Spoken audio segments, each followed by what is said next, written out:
नमस्कार. सर्वात प्रथम सगळ्यांना दीपावलीच्या हार्दिक शुभेच्छा. आज दिवाळी आहे आणि पाडवा आहे त्यातनं. त्यामुळे आज आपल्याला समर्थांकडनं एक वेगळीच भेट मिळणार आहे आणि ती म्हणजे मूर्ख लक्षणांची.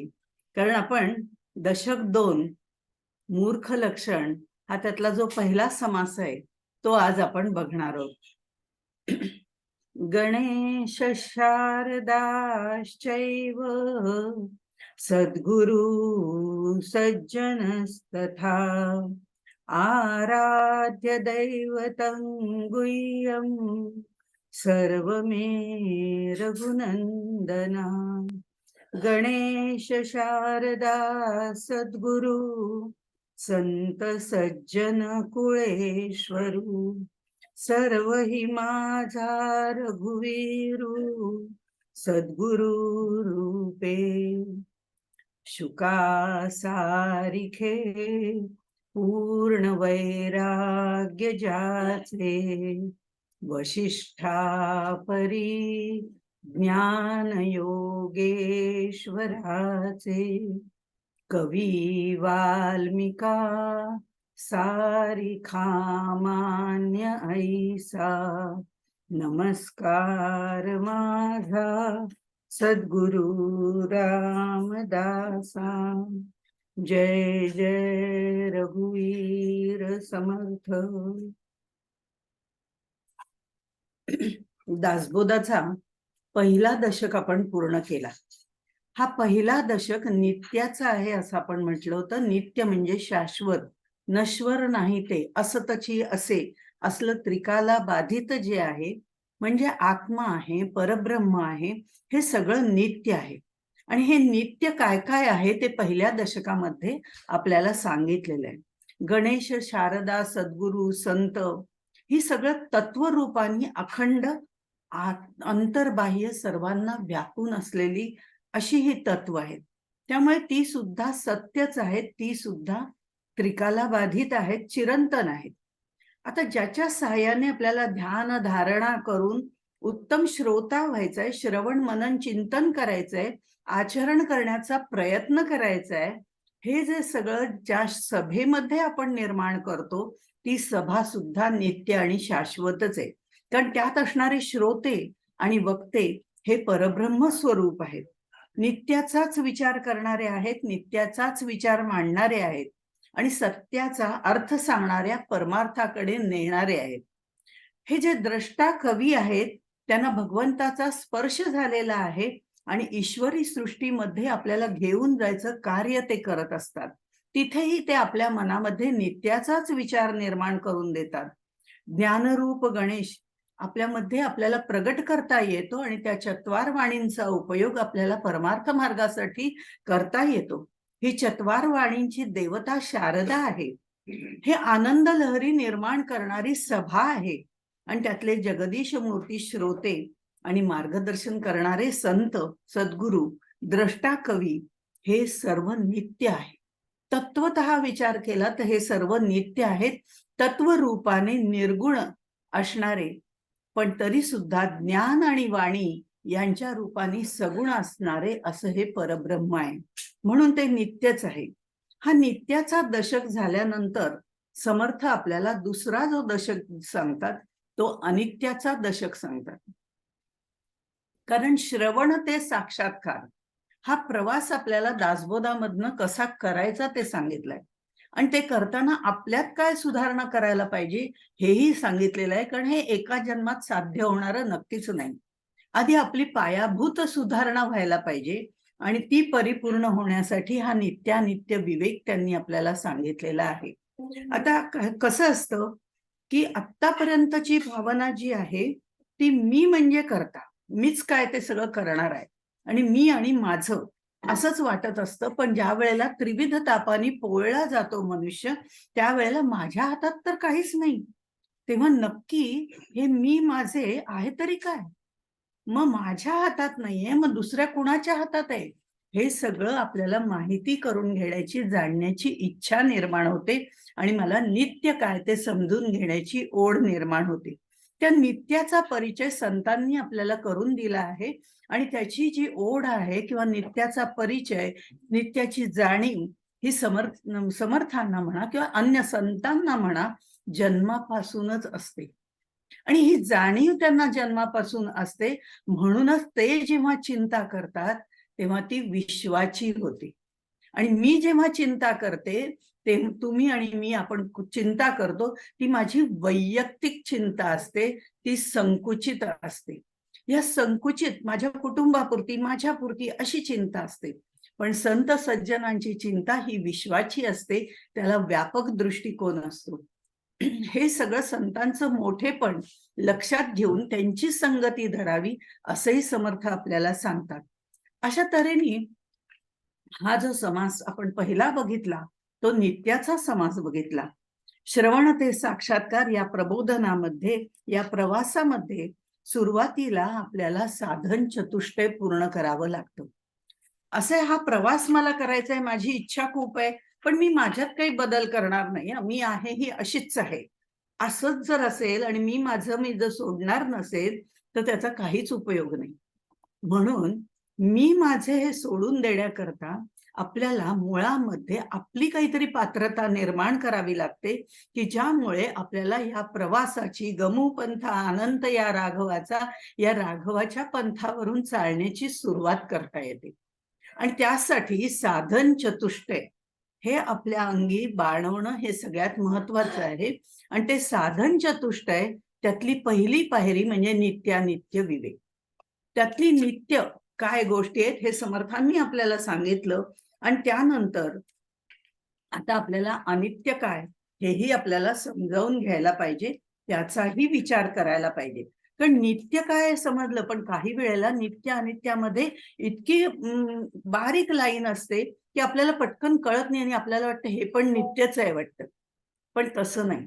समर्थाने प्रत्येक गोष्टीचा उहापोह केलेला आहे, कारण मुख्य भक्तीचा निश्चय करायचा आहे, निसंशय त्याचं ज्ञान मिळवायचंय.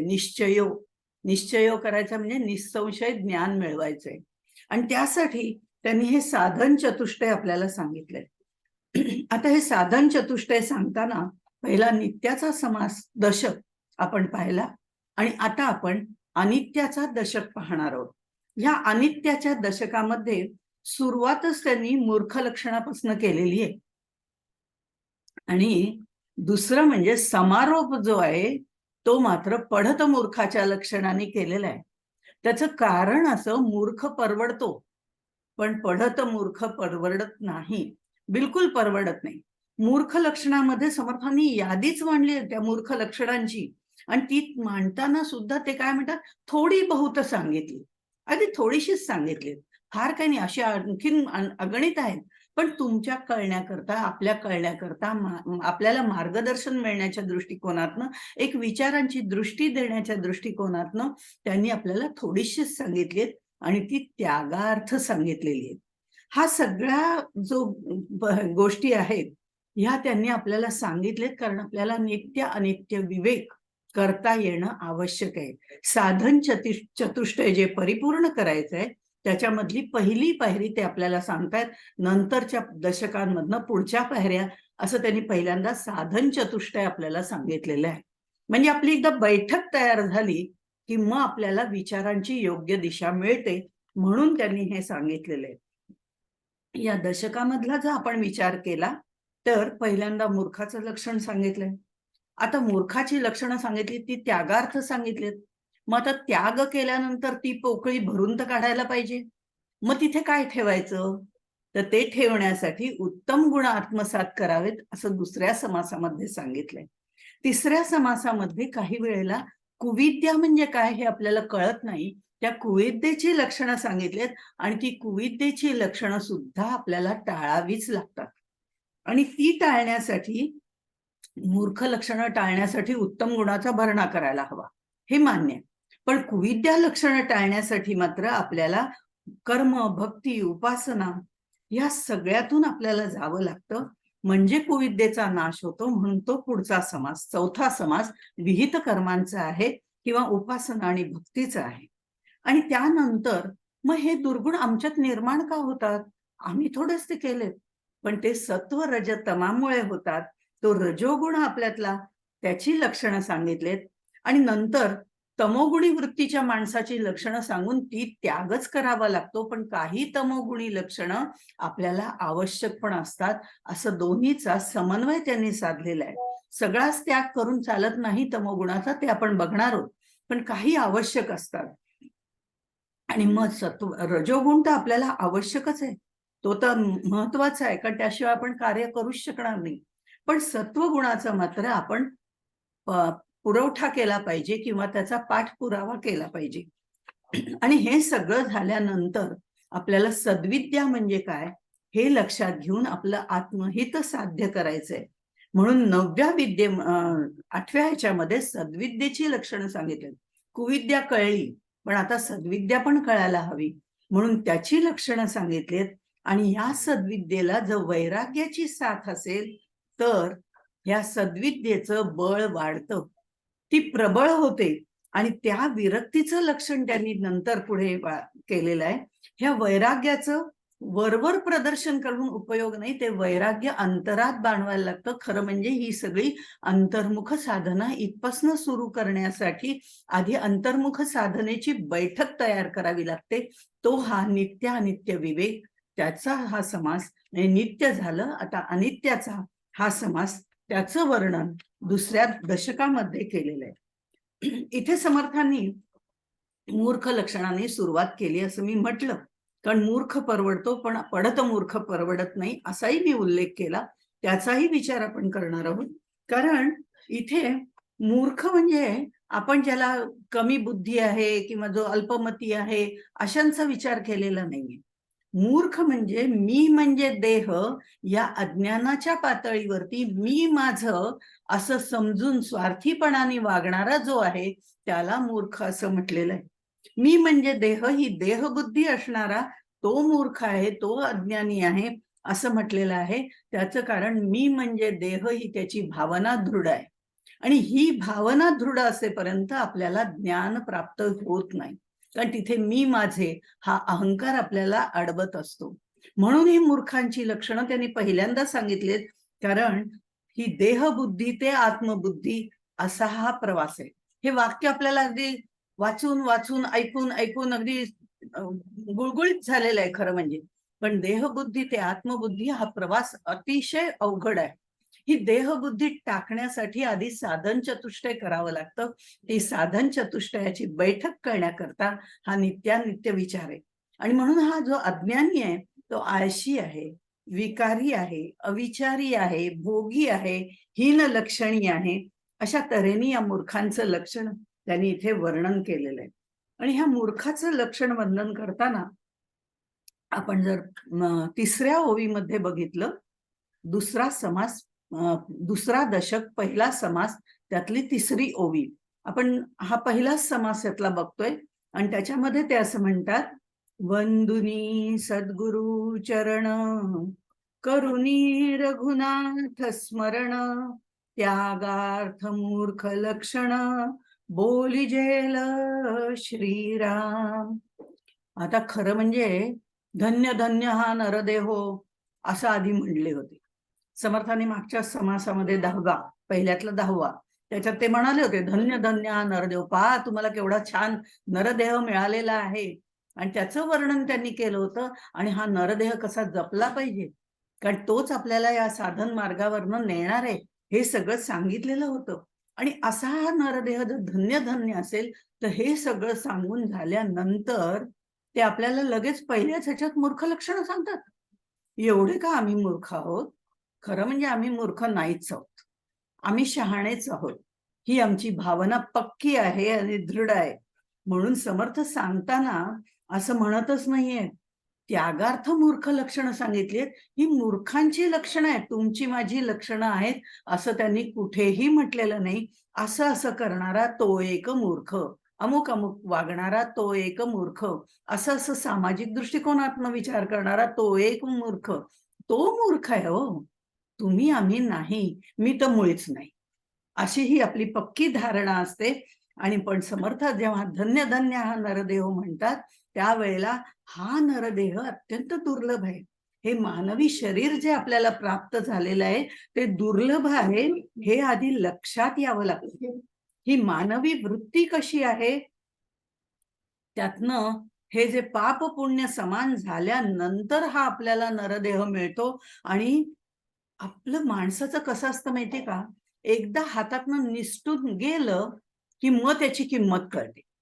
ते हातात असतं तोपर्यंत आपल्याला त्याची किंमत कळत नाही. म्हणून ते म्हणतात हे साधन आहे, ते उत्तम ठेवायलाच पाहिजे. त्याचे बाह्य रूप, अंतर्रूप हे सगळं उत्तम असायलाच पाहिजे.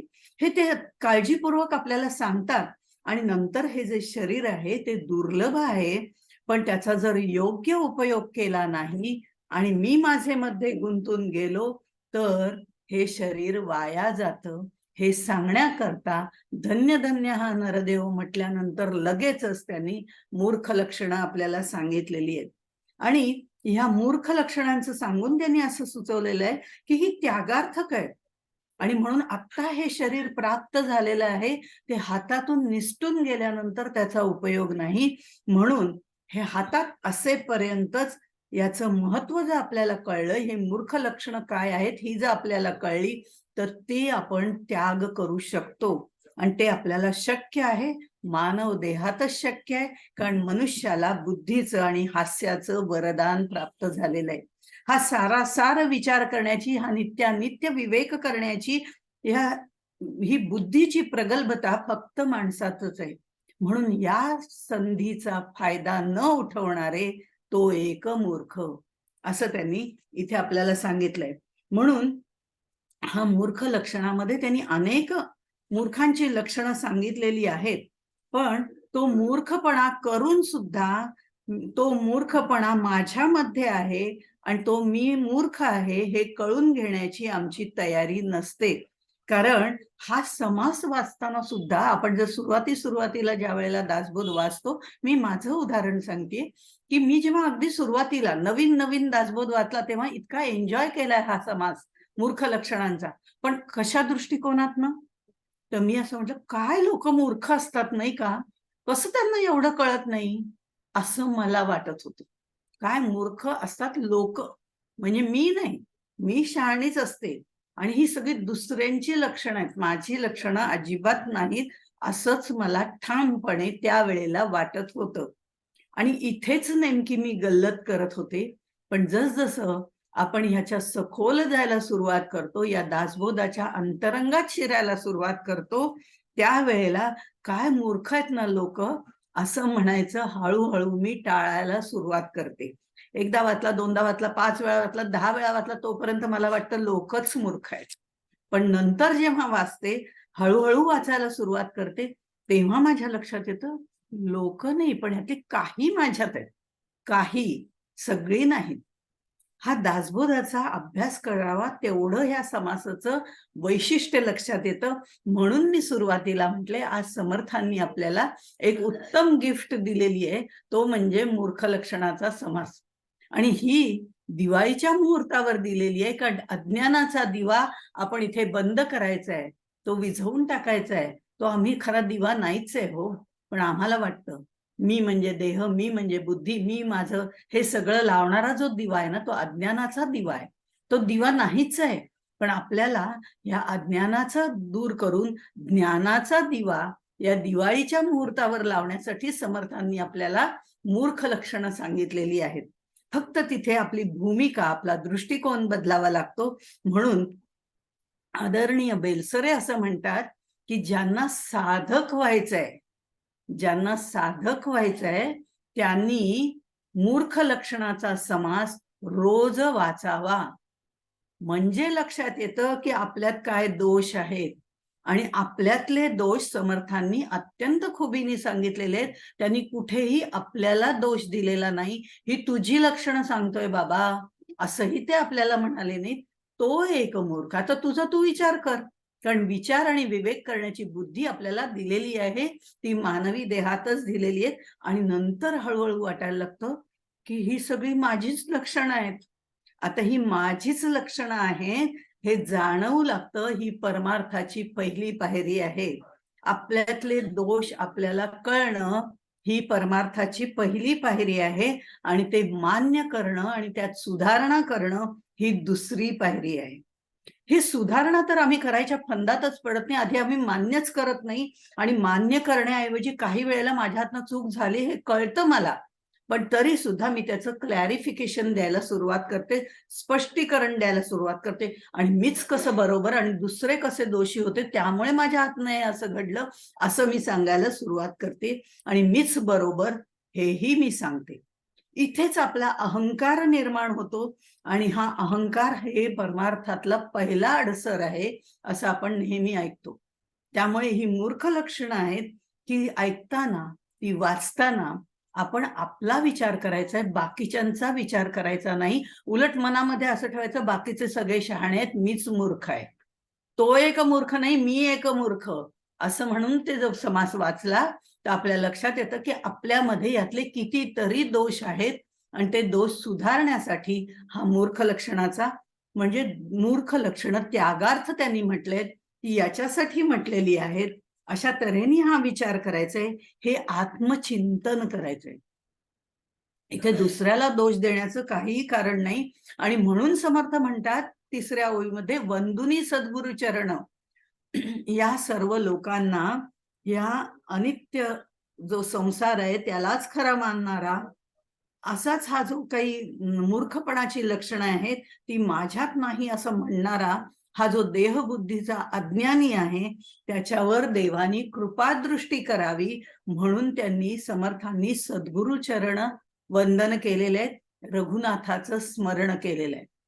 आता हे सद्गुरु चरण का?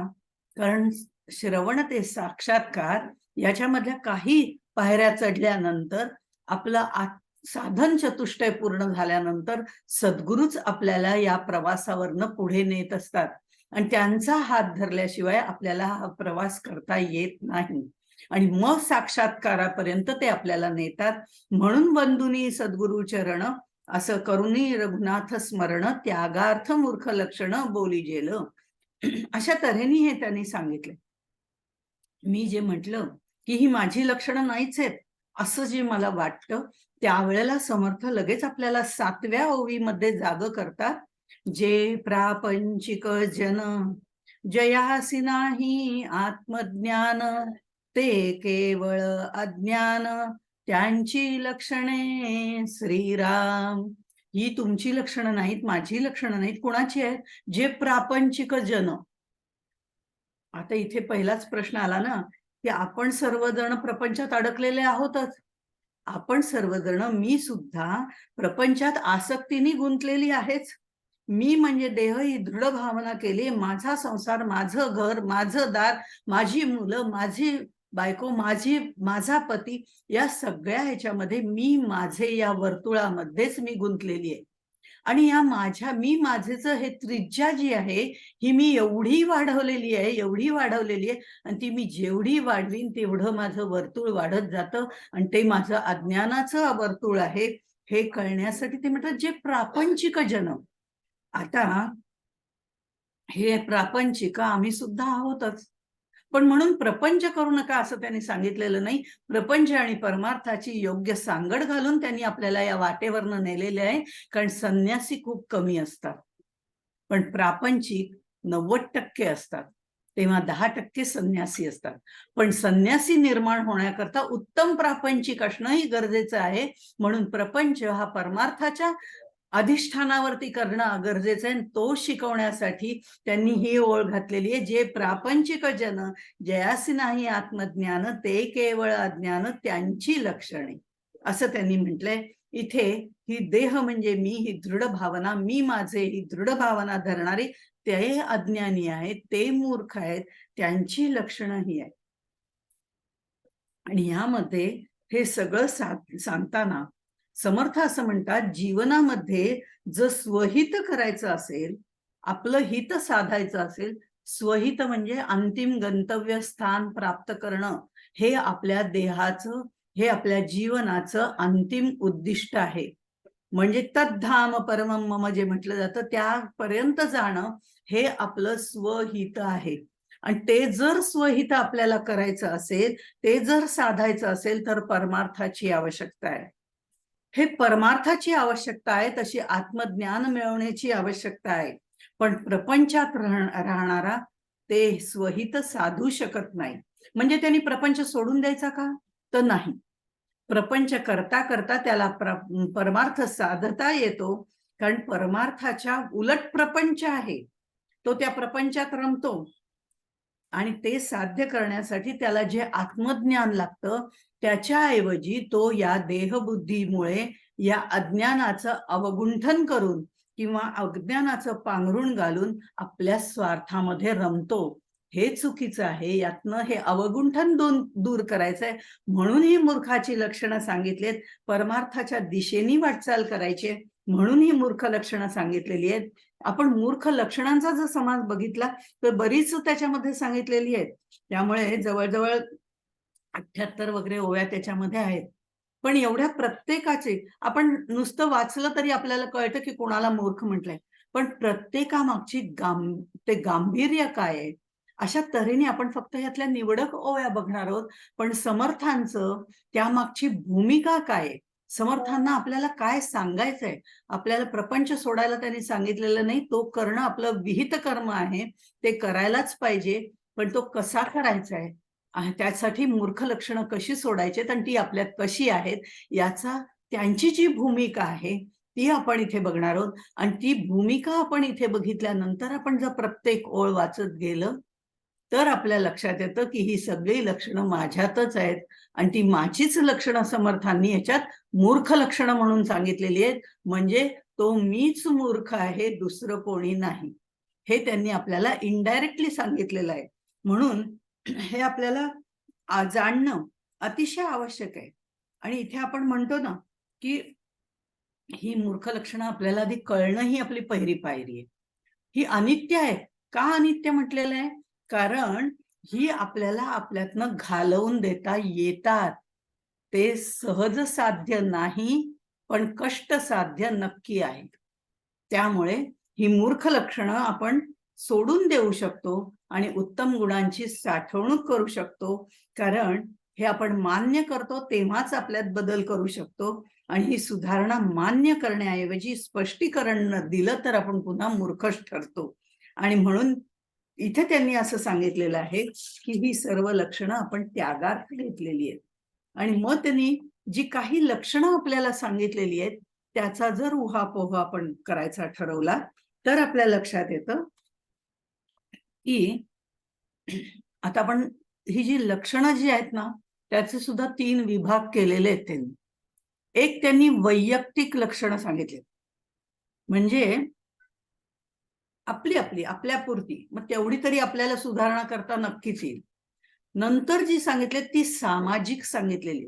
पण सामाजिक ह्याच्यात व्यक्ती बदलली की समाज बदलतो, कारण अनेक व्यक्तींचा मिळून समाज होतो. त्यामुळे हा प्रत्येक व्यक्ती बदलली तर समाज बदलू शकतो, म्हणून त्याला सामाजिक म्हटलंय. पण ती सुधारणा आपल्यातच करायची आहे. काही प्रापंचिक सांगितलेत, काही पारमार्थिक सांगितलेली आहेत. अशा तऱ्हेने ही मूर्ख लक्षणं सांगितलेली आहेत. आणि हे सगळं सांगताना आपण एक एक उदाहरण त्यातलं फक्त घेणार आहोत. आणि ते म्हणजे वैयक्तिक जर उदाहरण घ्यायचं झालं तर आपण म्हणतो 8व्या ओवीमध्ये त्यांनी सांगितलेलं आहे, जन्मला जयाचे उदरी तयासीच जो विरोध करी, सखी मानली अंतुरी तो एक मूर्ख श्रीराम. आता याच्यामध्ये समर्थ आपल्याला आपलाच आरसा दाखवतात. आपल्या तरुणपणातलं आठवलं की आपल्याला समजेल.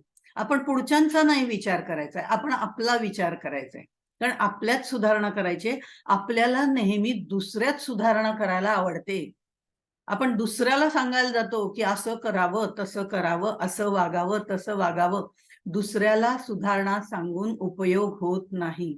ते त्याचं त्यांनी मनावर घ्यावं लागतं. आपल्याच सुधारणा करायची, अजूनही वेळ गेलेली नाही. आता काय करायचंय? आता तर आमचं वृद्धत्व आलं. अहो पण वृद्धत्वात सुद्धा सुधारणा करावी लागते.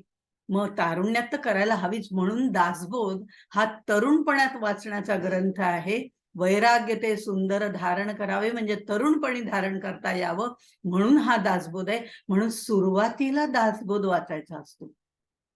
जेव्हा या साधन मार्गावरनं जायचं असतं, जेव्हा या परमार्थ मार्गावरनं जायचं असतं, तेव्हा सुरुवातीला आपण दासबोध वाचायचा असतो, कारण आपला अंतरंग बदलायचा असतो. आणि जेव्हा आपला अंतरंग आपण बदलतो, आपल्यामध्ये सुधारणा करतो, तेव्हा आपला आदर्श घेऊन अनेक लोकांमध्ये सुधारणा घडू शकते, जर ते आपल्या सान्निध्यात आले तर. पण तरी त्यांना सांगण्याची आवश्यकता नाही, म्हणून आपण दुसऱ्याला कधी सुधारायला जायचं नाही, आपण आपल्यात सुधारणा करायची असते. हे मात्र इथे पक्क लक्षात ठेवायचंय. म्हणून समर्थ आपल्याला आरसा दाखवतायत, दुसऱ्यांना नाही. ही ओळ वाचल्यावर आपलं तरुणपण आठवायचं, म्हणजे झालं, नाही का? जन्मला जयाचे उदरी तयासीच तो विरोध करी. खर तर माता पित्यांची महती आपल्याकडे अनेक अध्यात्म ग्रंथातून सांगितलेली आहे. आपण रामरक्षा म्हणतो, त्याच्यात सुद्धा आहे ना, माता रामो मत पिता रामचंद्र, हे सद्गुरु स्वरूपात सांगितलेलं आहे. पण त्यांना माता पित्याचा दर्जा दिलाय, हेच त्या माता पित्यांचं श्रेष्ठत्व आहे.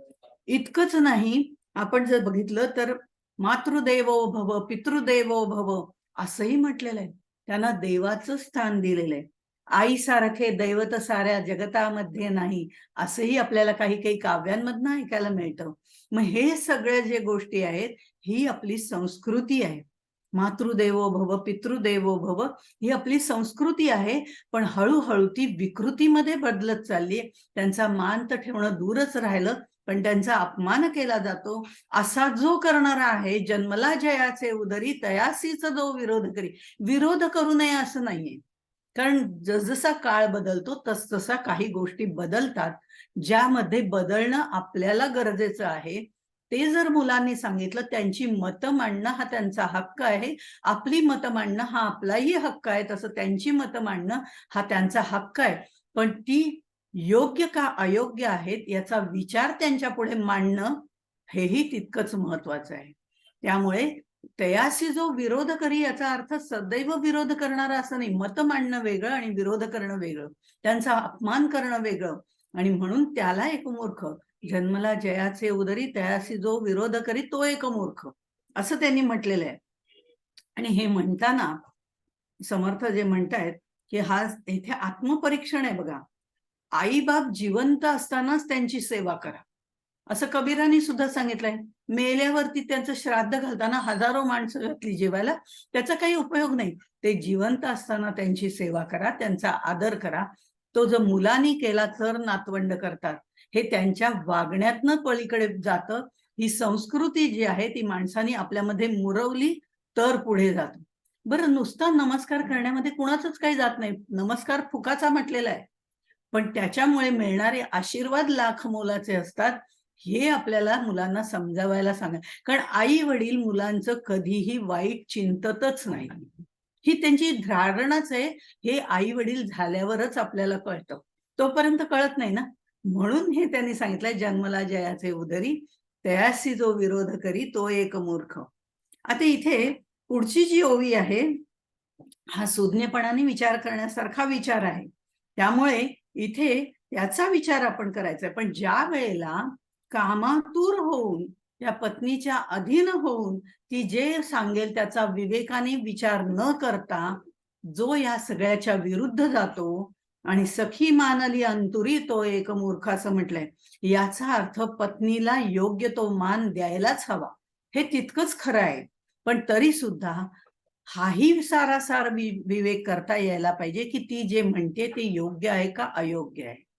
म्हणून सक्तीच्या बाबतीमध्ये त्यांनी फक्त इथे आता हा विचार मूर्खपणाच्या बाबतीत मांडलेला आहे. पण समर्थांनी स्त्रीला अत्यंत आदराने वागणूक दिलेली आहे, आणि समर्थांनी स्त्रीचा आदर सर्व ग्रंथातनं केलेला आहे.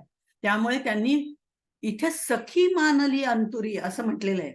इथे भार्या पत्नी असं काहीही म्हटलेलं नाही. हे सखी आपली मैत्रीणच आहे, आणि मैत्रीण सांगते तिच्यावरनं ऐकायचं आणि बोलायचं आपल्या आई वडिलांना, हे चुकीचं आहे.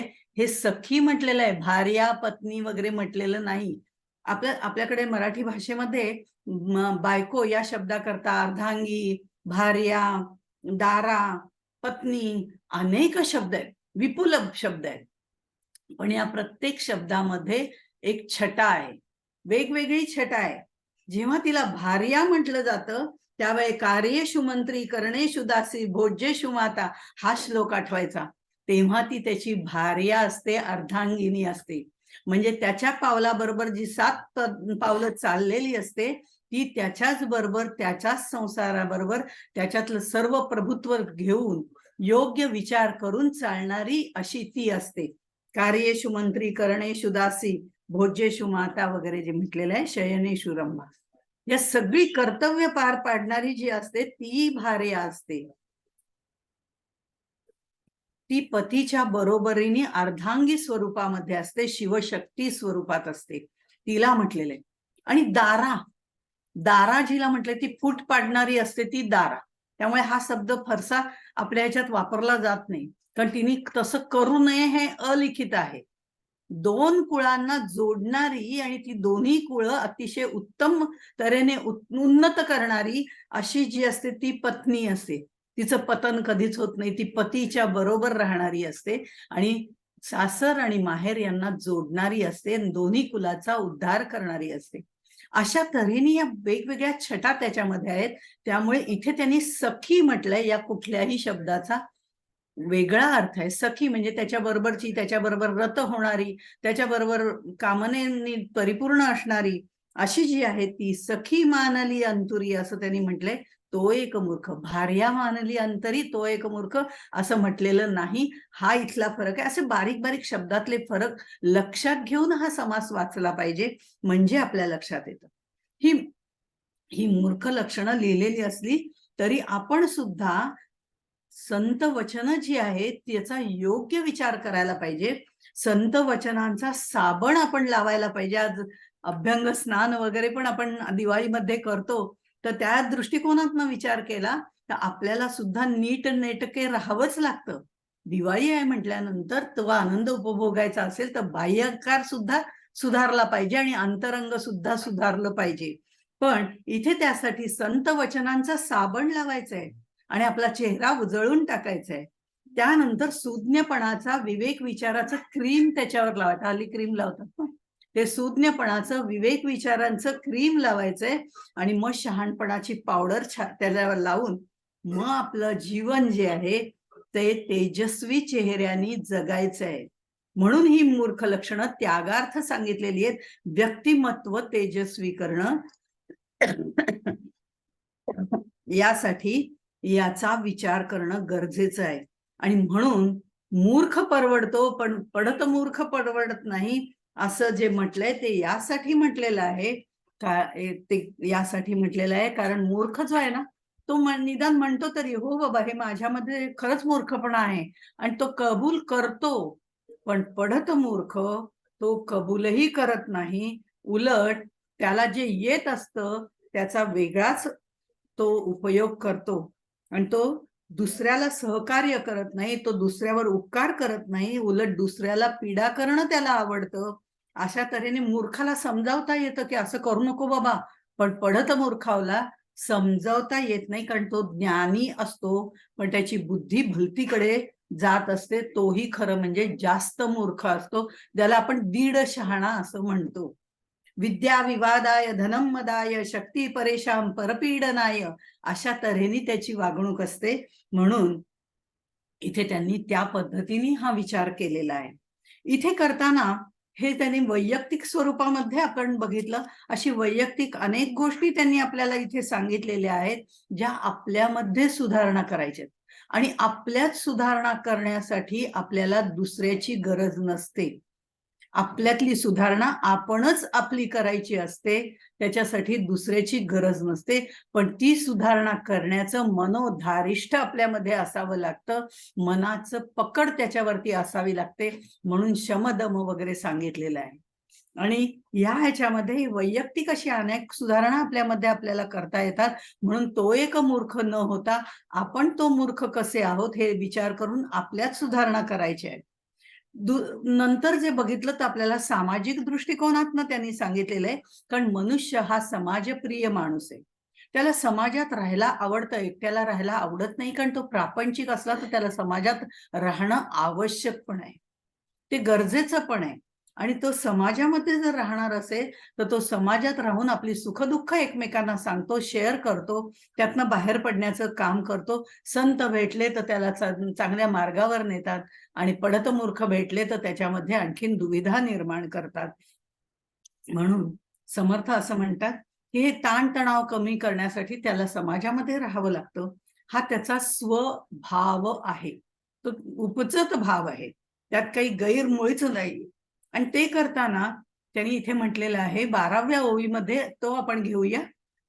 म्हणजे मूर्ख लक्षणातलं सामाजिक काय, आपुली आपण करी स्तुती, स्वदेशी भोगी विपत्ती, सांगे वडिलांची कीर्ती, तो एक मूर्ख श्रीराम.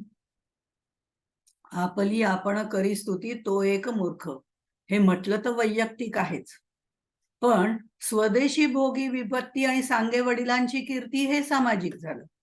त्यामुळे आपली आपण जो स्तुती करत राहतो की मी अशी, मी तशी, माझं असं, मी तसं, मला याच्याशिवाय नाही, वगैरे वगैरे, ही जी आपली आपण सतत स्तुती करतो ती आपण करत राहिलं तर दुसऱ्यांना त्याचा कंटाळा येतो, हे आपल्याला लक्षातच येत नाही. म्हणून तो एक मूर्ख.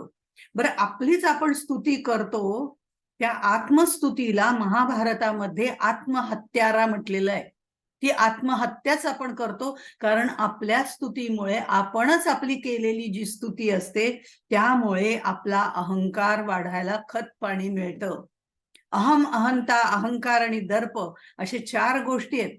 अहमची आवश्यकता आहेच. मी आहे हे अस्तित्व मला मान्य करावंच लागतं. आणि ते ही अहमची सूक्ष्म भावना आहे, ही आपल्याला श्रवण ते साक्षात्कार पर्यंत नेणारी भावना आहे.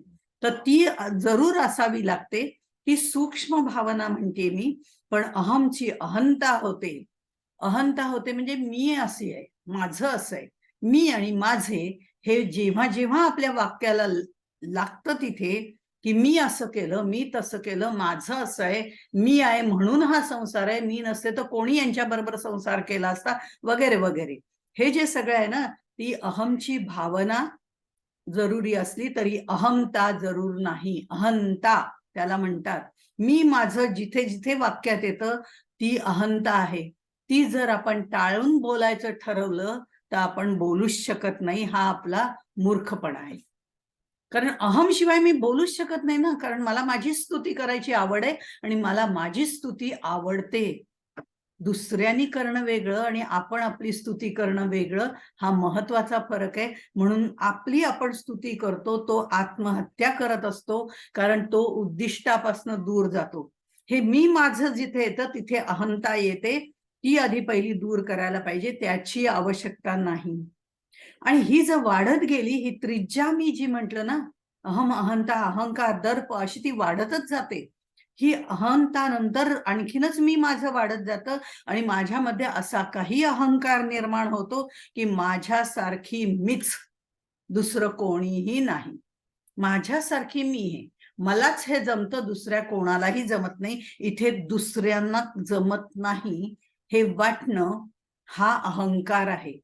आणि हा अहंकार सगळ्याला नाशाला कारणीभूत ठरतो. आपलंही मत घ्या, दुसऱ्याचंही मत घ्या, तोही तुमच्यापेक्षा चांगला असू शकतो, त्याच्याकडनं काही शिकता येण्यासारखं असतं, हे अहंकार मानतच नाही. माझ्यासारखा मीच, ही भावना जेव्हा निर्माण होते तेव्हा अहंकार निर्माण होतो आणि मग येतो तो दर्प. दर्प म्हणजे उग्रवास.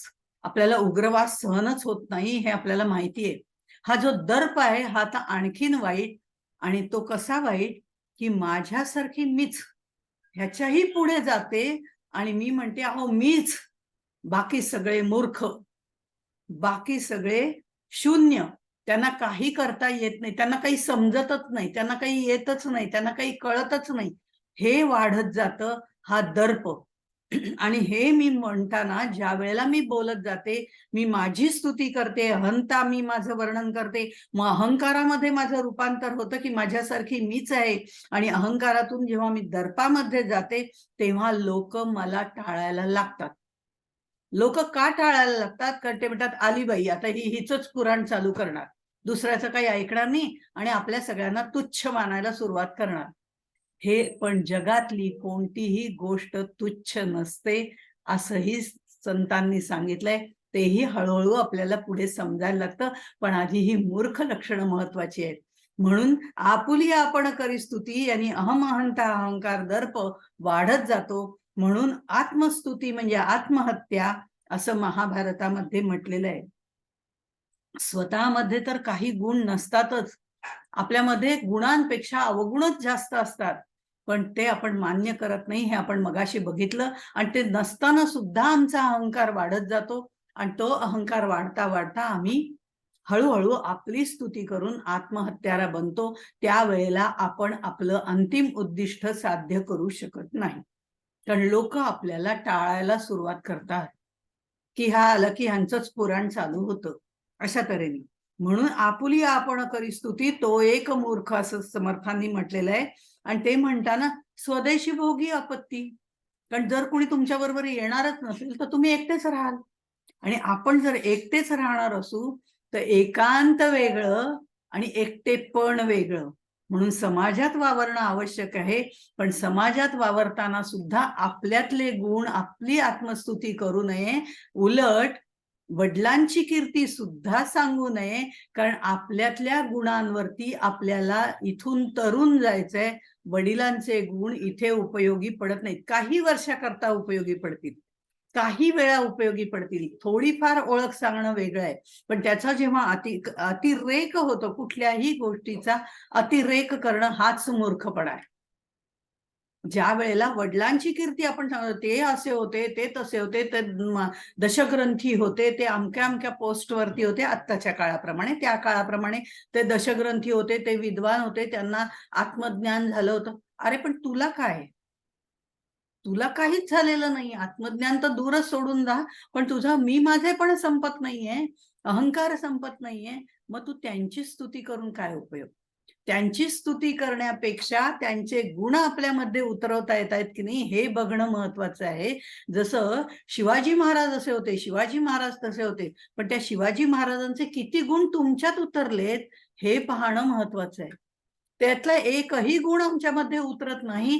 आम्ही कुठे कुठे दंगे करण्यासाठी त्यांचे गुण वापरतो, त्यांचे गुण सांगतो, पण त्यांचे गुण आमच्यामध्ये आम्ही वापरत नाही. मनुस्मृती आम्ही जाळायला तयार होतो. असेही काही महाभाग आहेत, पण त्यांनी मनुस्मृती वाचलीये का नाही हाच मुळात मुद्दा आहे.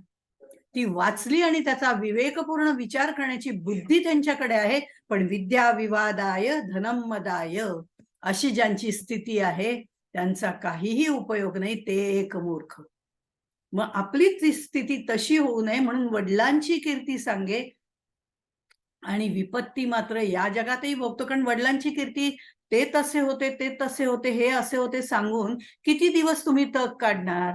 तुमच्यातले गुण दाखवाल तर तुम्ही प्रगती कराल. आपल्यातले गुण दाखवण्यासाठी, ते सद्गुण आपल्याकडे येण्यासाठी आधी मूर्ख लक्षणं टाळणं गरजेचं आहे. म्हणून समर्थ हे सामाजिक दृष्टिकोनातनं पण आपल्याला सांगतात की त्यांची कीर्ती सांगण्याची गरज नाही. एखाद वेळे उल्लेख करा विषय आला तर, पण तुमच्यातले गुण सुद्धा सांगण्याची गरज नाही, कारण सद्गुण हे माणसाला आपोआपच कळतात. आणि मूर्ख किती आहे हेही लोकांना कळतं, त्यांना सांगायला जायची गरज नाही.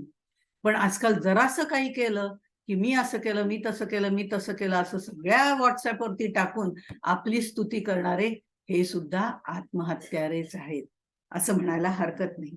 पुढे त्यांनी असं सांगितलेलं आहे, काही घरचे, काही दारचे, काही कुटुंबाचे सांगितलेले आहेत. त्याप्रमाणे ते असं म्हणतात 28व्या ओवीमध्ये, घरच्यावरी खाई दाडा, घरच्यावरी खाई दाडा, बाहेरी दीन बापुडा. आता याचा काय उपयोग आहे? आधी कुटुंब सावरायला पाहिजे, आधी कुटुंब निर्माण करायला पाहिजे, आधी कुटुंबात सर्वांचं सम असं वागणं, देवाणघेवाण विचारांची व्हायला पाहिजे. हे कुटुंब बळकट असेल तर समाज बळकट होईल ना. पण कुटुंबामध्ये घरच्यावरी खाय दाडा, बाहेरी दीन बापुडा. अहो बाहेर सगळ्यांशी इतकं गोड बोलतो, बाहेर सगळ्यांची हाजी हाजी करतो, कारण याच्यात काही गुणच नाहीयेत ना. म्हणून सगळ्यांची हाजी हाजी करतो. होय साहेब, बरं साहेब, करतो साहेब. हे सगळं साहेबाज पुढे दीनवाणा होतो. आणि घरामध्ये आला की असं काही गमजा मिरवतो की घरात कुटुंबावर सगळ्यांवरती आरेरावी करायला सुरुवात करतो. करता पुरुष आहे मी घरातला, माझं सगळ्यांनी ऐकलंच पाहिजे, मग तो मूर्ख असला तरी त्याचंच ऐकावं अशी त्याची इच्छा असते. आणि म्हणजे थोडक्यामध्ये तो बाहेर मात्र अगदी शेळपटासारखा असतो. म्हणजे बाहेर शेळपट आणि घरात तिप्पट. घरात आल्यावर सगळ्यांवर आरेरावी करायला सुरुवात करतो. घरात सगळ्यांचा सन्मान राखणं तर दूरच झालं, पण क्रोधाने लाल होतो की त्याचा क्रोध बघून सुद्धा लोकांना वाटतं नको बाबा एकदा ह्याचं ऐकूया. पण ह्या ऐकण्याला किंमत नसते. ह्या ऐकण्याला किंमत का नसते? कारण घरातल्या कुटुंबाला असं वाटायला लागतं केव्हा एकदा हा बाहेर जातोय म्हणजे घरात शांतता निर्माण होईल. असं हे जे आहे, हे घरच्यांवरी खाय दाढा, म्हणजे त्यांच्यावरती पत्नीला उलटून बोलणं, सासू सासऱ्यांना उलटून बोलणं, आई वडिलांना उलटून बोलणं, मी किती शहाणा आहे, मलाच सगळं समजतंय, अशा तऱ्हेने वागणं, हे जे आहे याला अर्थ नाही. तुमच्या सद्गुणांमधनं तुम्ही दुसऱ्यांना वागून दाखवा की असं वागणं. पूर्वीच्या काळी आम्हाला आजी आजोबा, आई वडील यांच्याबद्दल आदर होता. आजी आजोबांबद्दल आदर होता. आजोबा नुसतं घरातनं फिरले तरी एक दरारायुक्त आदर होता. म्हणजे हा आदरयुक्त दरारा जो आहे ना तो महत्वाचा आहे. घरात वडील आले हे कळता क्षणी सर्व शांत होणं आणि त्यांच्याबद्दल प्रेम निर्माण होणं, या ते सांगतील ते ऐकण्यासाठी उत्सुक असणं, ह्या गोष्टी आहेत त्या महत्वाच्या आहेत. नुसताच दरारा दाखवण्यात काही अर्थ नाही. नुसतंच शिवीगाळ करण्यात, नुसतंच पत्नीला उलट-सुलट बोललोय, घरातलं वातावरण बिघडवून टाकलंय, त्याला अर्थ नाहीये. म्हणून इथे आदरयुक्त दरारा असणं महत्वाचं आहे. त्याच्यामध्ये प्रेम असतं. कारण हे आजी आजोबा ज्या वेळेला रागवायचे तेव्हा भीती वाटायची, पण तेवढ्याच प्रेमाने ते प्रेमही करायचे आणि जवळही घ्यायचे. त्यावेळेला कळायचं की ते आपल्याला रागवतायत, ते आपल्या भल्यासाठी रागवतायत. हा आदरयुक्त दरारा घरात असणं गरजेचं आहे. म्हणून समर्थ म्हणतात, घरच्यावरी खाय दाडा, बाहेरी दीन बापुडा. काहीच उपयोग नाही. बाहेर सगळ्यांची हाजी करतोय. म्हणून असं असून उपयोग नाही, याला काही अर्थ नाही. हे बाहेरी दीन बापुडा हे सुद्धा मूर्ख लक्षण आहे. घरच्यांवरी खाई दाढा हे सुद्धा मूर्ख लक्षण आहे. त्यामुळे आपल्यातल्या गुणांनी आपलं घर बदलवून टाकणं हे महत्वाचं आहे. त्याच्यानंतर ते 45व्या ओवीमध्ये म्हणतात, परपीडेचे मानी दुःख, परसंतोषाचे मानी परपीडेचे मानी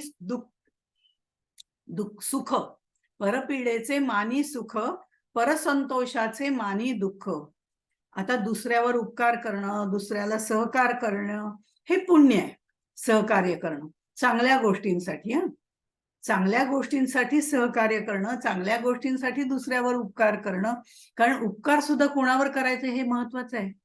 किंवा सहकार्य कोणाला करायचं, तर एखादं विद्यार्जन करतोय, चांगल्या गोष्टी समाजामध्ये करतोय त्याला करायचं, का जो घातपात करतोय त्याला सहकार्य करायचं, हे आपल्या विवेक बुद्धीने ठरवायचं असतं.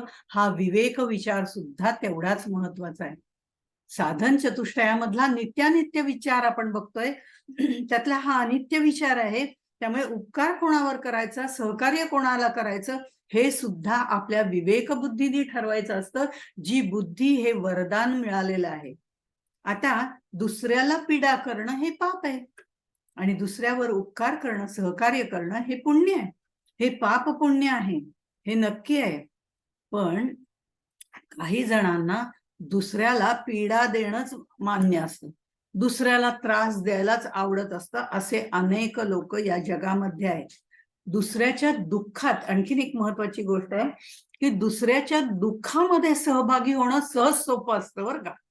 दुसऱ्याच्या दुःखामध्ये सहभागी होणं सहज सोपं असतं, पण दुसऱ्याच्या सुखामध्ये सहभागी होणं अत्यंत अवघड असतं. मनापासून सहभागी होणं, मनापासून, हा महत्वाचा भाग आहे. दुसऱ्याच्या दुःखात आपण मनापासून सहभागी होतो.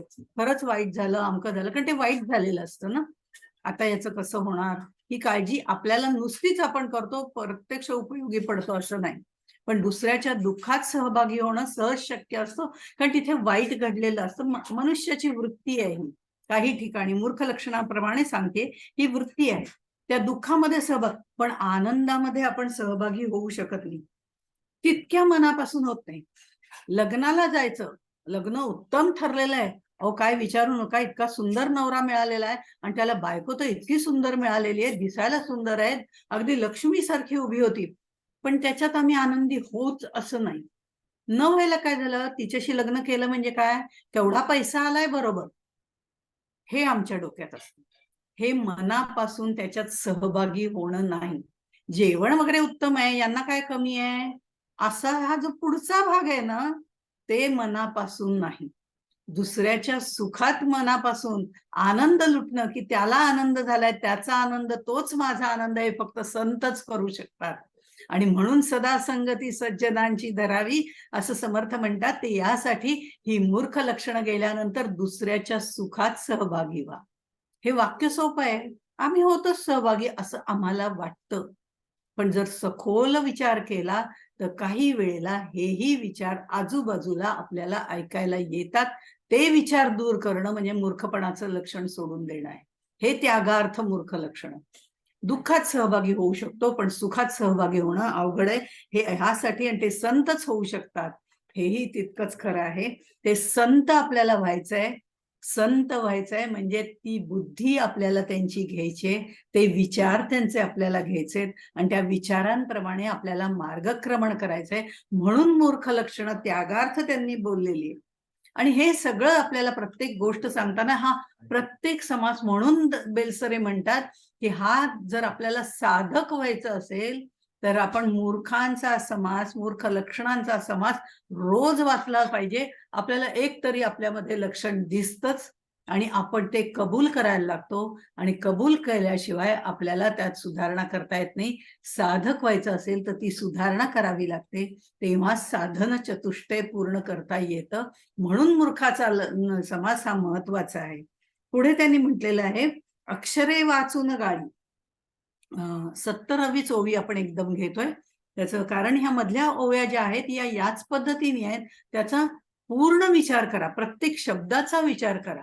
म्हणजे त्यातलं जी सखोलता आहे ती आपल्याला वरवर वाचला तर पहिल्यांदा वाचताना मी म्हटलं ना, बाकीचे मूर्ख आहेत असंच मला वाटतं, कारण मला यातली कुठलीच लक्षणं माझ्यात दिसत नाही. हळूहळू ती दिसायला लागतात जेव्हा आपण त्याचा सखोल अभ्यास करतो त्यावेळेला. म्हणून त्यांनी 70व्या ओळीमध्ये म्हटलेलं आहे, अक्षरे गाळून वाची, काते घाली पदरीची, निगान करी पुस्तकाची, तो एक मूर्ख श्रीराम. आपण पहा, ग्रंथराज दासबोध म्हणतो, गुरु ग्रंथ साहिबा म्हणतो, अशी त्याला ही विशेषणं का लावलेली आहे, कारण ते देवाचं स्वरूप आहे. भागवत ही कृष्णाची वाङ्मयीन मूर्ती आहे असं आपण म्हणतो. तशा पद्धतीने जर विचार केला तर हे ग्रंथ म्हणजे देवच आहे. हे ग्रंथ संतांनी लिहिलेले असले तरी ते द्रष्ट्या कवींनी लिहिलेले आहेत, म्हणून ते आजपर्यंत टिकून आहेत. हे आधीच्या समासात आपल्याला सांगितलेलं आहे. मग असे जे ग्रंथ आहेत ते घेताना आपल्याला वेणाबाईंची कथा माहिती आहे, की वेणाबाईंच्या इथे एक जण शिष्य अनेक, कारण वेणाबाईंचं जे मठ होते त्याला विद्यापीठाचा दर्जा दिला गेलेला आहे. आणि आपल्या प्रत्येक देवळांना म्हणण्यापेक्षा जिथे जिथे देवस्थानं आहेत ती अत्यंत महत्वाची आहेत, कारण तिथे ती धर्मपीठ आहे. आणि त्या धर्मपीठाचा योग्य आदर करण्याकरता ते देव आम्हाला प्रत्यक्ष देव दर्शन होईल तो भाग वेगळा आहे, पण तिथपर्यंत पोहोचण्याकरता हे ग्रंथच आम्हाला उपयोगी पडतात. ते देवाच्या स्वरूपातच असतात, म्हणून त्या ग्रंथांची निगा राखणं, त्यांचा योग्य तो मान राखणं महत्वाचं आहे. वेण्णाबाईंच्या मठामध्ये त्यांचे जे अनेक शिष्य होते त्यातले एक शिष्य पलंगावर झोपला होता आणि पलंगावर झोपून त्यांनी ते पुस्तक म्हणजे ग्रंथराज दासबोध हातात घेतला होता आणि झोपून म्हटल्यावर तो त्याच्या छातीवर आला आणि तिथनं तो वाचत होता झोपून. झोपून म्हणजे आडवा होऊन. आता ग्रंथ हा बसूनच वाचावा. काय हरकत आहे आडवं पडून वाचलं तर? मुलं विचारतात. वाचणार तेच ना, जे तुम्ही वाचलं तेच आम्ही वाचणार ना. मग आडवं होऊन कशाला वाचायला पाहिजे?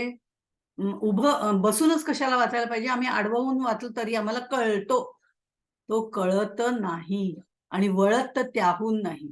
त्याचं कारण ही आपली जी बैठक आहे ती ऊर्ध्वगामी आहे आणि आपण आडवं पडतो त्यावेळेला ती अधोगामी असते. आडवं पडणं, विश्रांती घेणं, त्यावेळेला विश्रांतीच घ्यावी. डोळे मिटून आत्मचिंतन जरूर करावं, जे वाचलंय त्याचं. पण नवीन वाचताना आडवं पडून वाचू नये. म्हणून विद्या सुद्धा ग्रहण करताना, पुस्तकं वाचताना बसूनच वाचावी. हे महत्वाचं तत्व आहे. म्हणून समर्थ म्हणतात, एक तर ते आडवं होऊन वाचायचं नाहीच, अशा ओव्या पण त्यांच्यानंतर आपल्याला पुढे पाहायला मिळतात. आणि म्हणून त्यावेळेला वेण्णा स्वामी त्यांना असं म्हणालेले आहेत, त्या शिष्याला म्हणतात, अरे वा वा, आज अगदी आडवं होऊन तुम्ही ग्रंथ वाचताय. आणि त्या ग्रंथाला चक्क छातीवर घेतलंय. आडवं झाल्यामुळे त्याला छातीवर घेतलंय, पण ते छातीतल्या हृदयात शिरतंय का? ग्रंथ हे कधी असे वाचायचे नसतात. तो शिष्य ताबडतोब तात्काळ उठून थांबला, बसला आणि त्यांनी वाचायला सुरुवात केली. कारण तेच आपल्या बसून वाचणं हे डोक्यापर्यंत जातं, ते हृदयात साठवलं जातं. म्हणून ते महत्वाचं आहे. ते श्रवणाच्या ह्याच्यामध्ये आपण बघणारच आहोत. पण अक्षरे गाळून वाची. काही वेळेला वाचताना इतकं काही भरभर पारायणाच्या वेळेला वाचलं जातं की मधली अक्षरं सुद्धा गाळली जातात. पारायण सोडून द्या हो, पण आपण नेहमी वाचतो त्यावेळेला सुद्धा काही जण वाचताना अर्ध लक्ष दुसरीकडे असतं, अर्ध लक्ष पुस्तकात असतं, त्यामुळे शब्द गाळले जातात. म्हणून अक्षरे गाळून वाची तो एक मूर्ख, काते घाली पदरीची तो एक मूर्ख, निगा न करी पुस्तकाची तो एक. पहिल्या 3 चरणांना तो एक मूर्ख हे लागू पडतं, असं समर्थांनी लिहिलेलं आहे. याची रचना अशी केलेली आहे. ते इथे जर आपण बघितलं तर लेखन आणि वाचन या दोन्ही क्रिया कला आहेत. वाचन ही सुद्धा कलाच आहे. कारण वाचताना त्याचा अर्थ ये हृदयचे ते हृदय व्हायला पाहिजे ना. तर ती वाचन ही सुद्धा कला आहे. कुठेतरी स्वल्पविराम कुठे आहे, अर्धविराम कुठे आहे, पूर्णविराम कुठे आहे, तिथे कुठेही न थांबता धाडधाड धाडधाड इंजिन लावल्यासारखं वाचत सुटलं तर कुणाला कशाचा अर्थ कळतच नाही. बरं, स्वल्पविराम जिथे आहे, पूर्वीच्या काळी होतं म्हणजे स्वल्पविराम, अर्धविराम. हल्ली त्या ग्रामरला फारसा काही अर्थच दिला जात नाही.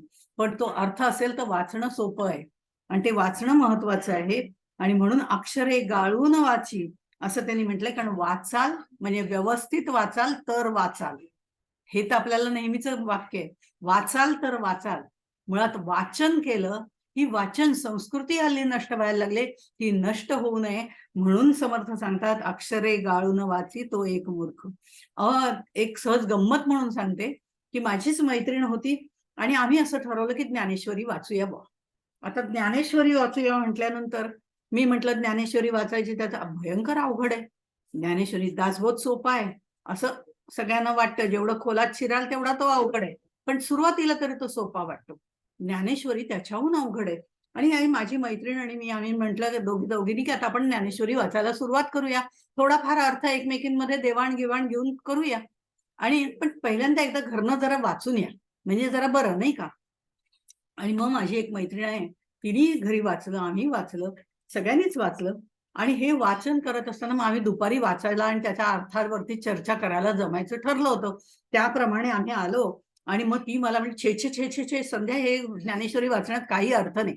काही पहिल्याच ओवीत त्यांनी म्हटलेलं आहे, काहीही सांगतात हे ज्ञानेश्वर. असं कधी का कुठे असतं? ओम न मोजी आद्या, ओम न मोजी आद्या.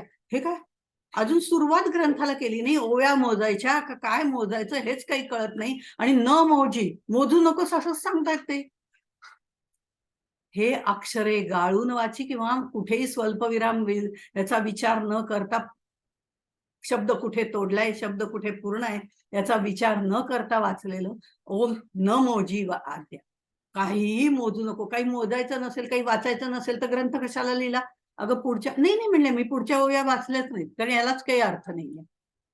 पण तिच्या हे लक्षात आलं नाही. ओम नमो जी आद्या वेद प्रतिपाद्या, हे त्यांनी सांगितलेलं आहे. ओम नमोजी नाही म्हटलेलं, नमोजी, नमस्कार कर. त्या आद्य परब्रह्माला आधी नमस्कार कर आणि मग ग्रंथ वाचायला सुरुवात कर, कारण त्याच्यापर्यंत आपल्याला पोहोचायचंय. हा अर्थ कुठे गेला? आणि न मोजी आद्या, काहीही आधी मोजू नकोस, आधी काहीही मोजू नकोस, हा अर्थ कुठे गेला? अर्थ समजलाच नाही तर पुढे वाचण्याचा काही उपयोगच होत नाही. म्हणून प्रत्येक शब्दाचा अर्थ समजावून घेऊन वाचन करा, असं समर्थ सांगतात. हे जसं ग्रंथांच्या बाबतीत आहे तसं आपल्या विद्यार्थ्यांच्या बाबतीत सुद्धा आपल्याला हे लागू पडतं. अर्थच कळला नाही आणि तो विचारायचा कसा, हा जर कमीपणा वाटत असेल, जे मला कळलं नाही ते मला कळलं नाही, ते मला कुणीतरी समजावून द्या, असं सांगण्यामध्ये कुठेही कमीपणा नाही. हे जर आपण केलं नाही तर आपल्याला त्या गोष्टीचं ज्ञान होत नाही. जी गोष्ट आपल्याला कळत नाही ती दुसऱ्याकडनं समजावून घ्या. मीच हुशार ही भावना सोडून द्या. ती गोष्ट दुसऱ्याकडनं शिकून घ्या, कारण त्याला तुमच्यापेक्षा जास्त ज्ञान आहे. म्हणून त्याच्या ज्ञानाला नमस्कार करा आणि ते ज्ञान आपल्याकडे घ्या, त्यात शिकून घ्या. हेही तितकंच महत्वाचं आहे. नाही ते काही जण कसं विचारायचं बाई, मी तर एवढी शिकलेली, असं म्हणून त्याच्यातनं प्रत्येक गोष्टीचं ज्ञान असणं शक्य नाही. ते कबूल करायला शिकणं हे महत्वाचं आहे आणि हेच खरं म्हणजे अज्ञान नष्ट करणं आहे. ते आपल्याला इथे सांगितलेलं आहे. लेखन करा, वाचन करा, त्या बाबतीत हे ग्रंथांच्या बाबतीत आध्यात्मिक दृष्टिकोनातून त्यांनी सांगितलेलं आहे. आणि अशा तऱ्हेने हे सगळं सांगत असताना आपल्यामध्ये थोडं आपलं वाढतंय, एक 5-10 मिनिटं, पण आपण हा समास पूर्ण करणार आहोत, कारण तो आपल्याला ह्या पुढच्या दासबोधाच्या दृष्टिकोनातनं महत्वाचा आहे. तर इथे आपल्याला नित्य आणि अनित्य सगळं सांगितलेलं आहे. आपल्यामध्ये मुळामध्ये काही दोष असतात, त्याचाही थोडासा विचार आपल्याला करावा लागतो. आपण मानत नाही हे भाग वेगळा, पण तो मानायला सुरुवात करण्यासाठी हे दोष आपल्याला कळणं. भ्रम, अध्यात्माच्या दृष्टिकोनातनं बोलते, कारण आपल्याला हा आध्यात्मिक ग्रंथ पाहिजे. भ्रम हा आपला पहिला दोष आहे. आपल्याला जे काही दिसतं ते आपण विपरीत दृष्टिकोनातनं पाहतो. हे एकाचं दुसरं पाहणं हे भ्रम आहे. जसं आपल्याला हे चराचर दिसतंय पण त्यामागचं तत्व दिसत नाही. हा चराचर दृश्य सर्व दिसणं हाच मुळामध्ये भ्रम आहे.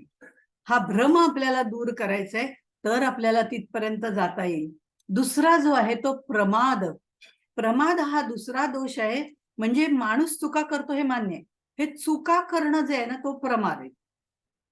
पण खरं म्हणजे आपण चूक करतो. आपण म्हणतो ना, आम्ही माणूसच आहे, माणसाच्याच हातनं चुका होणार, मी काय देव थोडीच आहे, माझ्याच हातनं चुका होणार. मान्य आहे ना, माझ्याच हातनं चूक, पण चूक कबूल करत नाही. माझी मी चूक कबूल करत नाही आणि ती दुरुस्त तर त्याहून करत नाही. त्यामुळे हा प्रमाद हा दुसरा दोष आहे.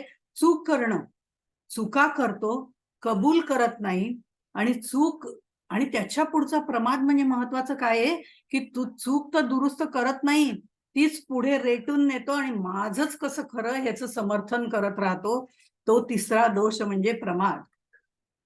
चौथा दुसरा दोष. तिसरा दोष जो आहे तो कर्णपाठव.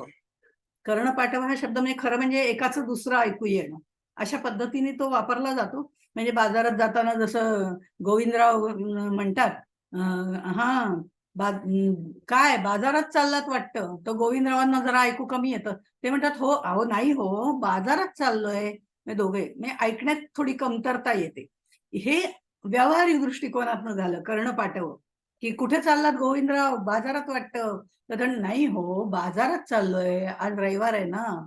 आता मग तेच त्यांनी विचारलं होतं, पण तुला ऐकू आलं नाही. हे कमी ऐकू येणं हे व्यवहारातलं झालं, पण कमी ऐकू येणं नाही, ते ऐकलेल्याचा कमी संदर्भ लागणं किंवा त्याचा नीट अर्थ न कळणं म्हणजे कर्णपाठव. हे परमार्थामध्ये होतं. ओम नमो जी आज्ञा जसं आहे तसे जे ऐकलं तेही चुकीचं आहे, वाचलं तेही चुकीचं आहे, ते सुधारणा करणं गरजेचं आहे. हे कर्णपाठव हा परमार्थाच्या दृष्टिकोनातून त्यांनी सांगितलंय. आणि चौथा दोष आहे तो विप्रलिप्सा. इथे कोणतीही गोष्ट सांगताना आपला स्वार्थ त्यातनं कसा साधता येईल या दृष्टिकोनातनं चांगल्या गोष्टी सांगायच्या. वरवर दिसायला मात्र मी चांगलं सांगते असं दिसतं, पण तो शब्दांचा डोलारा असतो. हाचा उपयोग स्वार्थासाठी केला जातो, त्यावेळेला त्याला विप्रलिप्सा असं म्हटलं जातं. आणि म्हणून समर्थांनी आपल्याला पहिल्याच ह्याच्यामध्ये सांगितलेलं आहे, अर्थांतर पाहिल्या विना उगाच करी जो श्रवण. आता इथेही तो एक मूर्ख लावायला हरकत नाही. हे अर्थांतर पाहणं, आधी करावे लेखन, मग करावे वाचन आणि मग करावे अर्थांतर. हे अर्थांतर करणं किंवा म्हणजे त्यातला अर्थ पूर्णपणे समजावून घेणं हे जास्त महत्वाचं आहे. अशा तऱ्हेने तिने हे आपल्यातले दोषही आपल्याला सांगितलेले आहेत, जे परमार्थ मार्गामध्ये आपल्याला हळूहळू कमी करायचे. आणि ते दोषही मूर्ख लक्षणामध्ये जरी अगदी त्यांनी सांगितले नसले तरी तेही तितके महत्वाचे आहेत. आणि मग समर्थ असं म्हणतात, ऐसी ही मूर्ख लक्षणे श्रवणे चातुर्य बाणे चित्त देऊनिया शहाणे ऐकती सदा श्रीराम. 72वी ओवी आहे. ऐसी ही मूर्ख लक्षणे आतापर्यंत आपण बघितली, वैयक्तिक बघितली, सामाजिक बघितली, प्रापंचिक बघितली, पारमार्थिक बघितली, एक एक उदाहरण घेतलं.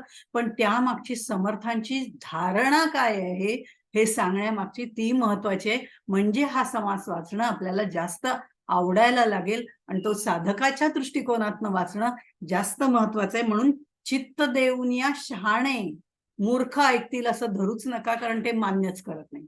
मग आपण मूर्ख का शहाणं हे आधी ठरवायचं. आणि जर आपण शहाणं व्हायचं असेल तर हा समास रोजच वाचायला पाहिजे. चित्त देऊन या शहाणे ऐकती सदा, कायम, कारण आपल्याला साधकापर्यंत जायचंय म्हणून. आणि श्रवणे चातुर्य बाणे, आता म्हणजे नुसती श्रवण करायची का दुसऱ्याच्या तोंडून नाही. आपण जेव्हा वाचतो ती जरा थोडी मोठ्याने वाचली तर त्याचं श्रवणही होतं, मनात वाचली तरी त्याचं श्रवण आपण करतच असतो. म्हणून मनात वाचा, मोठ्याने वाचा. मोठ्याने वाचली तर आजूबाजूच्यांना पण समजून जातील जर त्यांनी ऐकली तर. आणि म्हणून ती श्रवणे असं जरी त्यांनी म्हटलं असलं तरी श्रवणामध्ये चिंतन, मनन, आचरण इथपर्यंत सगळं येतं. त्यामुळे ते महत्वाचं आहे. श्रवण लक्षणाचा समास जेव्हा आपण वाचू तेव्हा हे आपल्या लक्षात येईल की श्रवण म्हणजे नुसतं ऐकणं नाहीये, त्याच्यामध्ये मनन, चिंतन, आचरणापर्यंत सगळं येतं, नुसतं श्रवण नाहीये. त्यामुळे श्रवणे चातुर्य बाणे, ही मूर्ख लक्षणं जर ऐकली, ती मान्य केली, ती जर आपल्यामध्ये कुठे हे शोधून काढली, दुसऱ्याला सुधारायला जाण्याची आवश्यकता नाही. आपल्यातली आपण सुधारली तरी सुद्धा आपल्याला त्याचा फरक पडतो आणि उत्तम लक्षण आपल्याला साध्य करून घेता येतात. आणि मग आपल्या अंगामध्ये चातुर्य बाणतं. हे चातुर्य आधी बाणवणं तितकंच गरजेचं आहे. जर आपल्याला गमुपंथ अनंत या राघवाचा या मार्गावरनं चालायचं असेल, ओम नमोजी आद्या असं करून त्या परब्रह्माच्या मार्गावर जायचं असेल तर ही मूर्ख लक्षणं आधी समजणं गरजेचं आहे. ही मूर्ख लक्षणं त्यागार्थ सांगितलेली आहेत आणि उत्तम लक्षणं आपल्यामध्ये दृढ करायचे आहेत आणि आपलं आचरण शुद्धी करायची. कारण आचरण शुद्ध झालं तर चित्त शुद्ध होतं आणि चित्त शुद्ध होणं हे तितकंच महत्वाचं आहे. ते शुद्ध झालं तर ते परब्रह्म तिथे येऊन राहणार आहे. म्हणून ते चित्त शुद्ध होणं हे तितकंच महत्वाचं आहे. म्हणून हा मूर्ख लक्षणाचा समास अत्यंत महत्वाचा समास इथे मानला जातो दासबोधामध्ये. आणि तो हा इथे बोलताना पण समर्थाने म्हटलं हे अल्प स्वल्प सांगितलेत, म्हणजे आणखीनही कितीतरी आहेत जी आपल्यामध्ये असू शकतात, तीही शोधणं गरजेचं आहे. ही सुधारण्याची इच्छा, त्यासाठी लागणारे प्रयत्न आपल्याला या करण्यासाठी हा मूर्ख लक्षणाचा समास, ही दिवाळीची गिफ्ट आपल्याला समर्थाने दिली, तिथपासून आपण सुरुवात करायची. हे आपण समर्थांना वचन देऊया आणि इथेच थांबूया. जय जय